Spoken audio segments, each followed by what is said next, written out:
You look tired. Lukey, it's night-night time. Let's go pick out books. I'm Chloe, and this is my husband, Brian.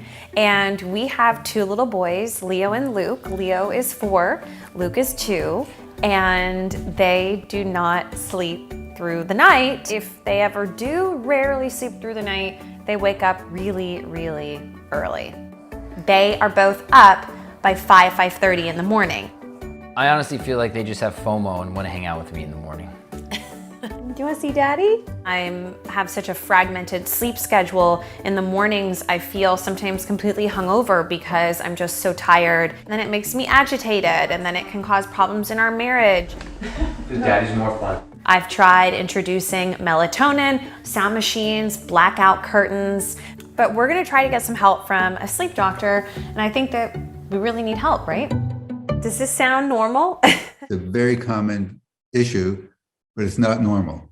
Dr. Mark Waisbluth has over 30 years' experience in pediatrics, wrote one of the most popular books on sleep disorders, and he's a grandpa of 10. We talked for an hour, we ruled out major health problems, and then got into the sleep rules technique.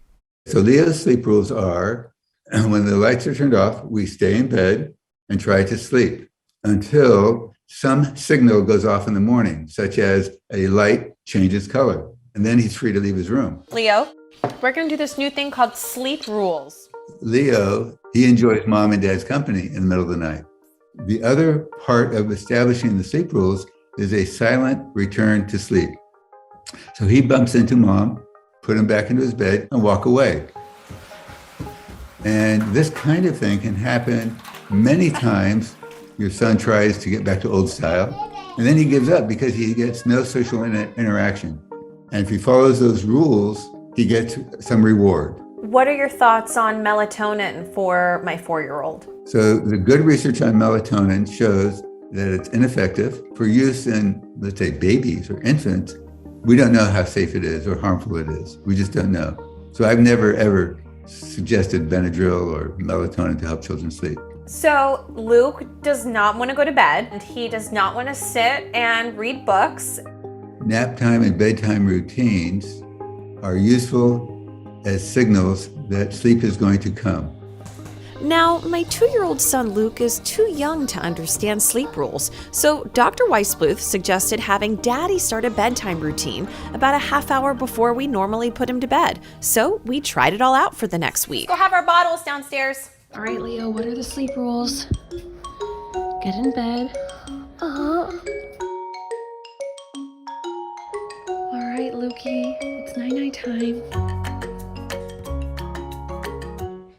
All right, well, it's been about a week since we last spoke. So let's start with Leo, my 4-year-old.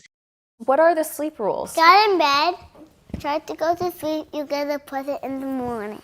He has not come out of his room at all, and he has slept through the night for the entire time. And like you said, you're praising him and you're praising his behavior. So continue with the little treat. Soon, delay the response and say, this is for you, but we're going to have it after dinner, like for dessert. And in the future, we'll just forget about it. And he won't even notice that there's no more candy or cookies after dessert.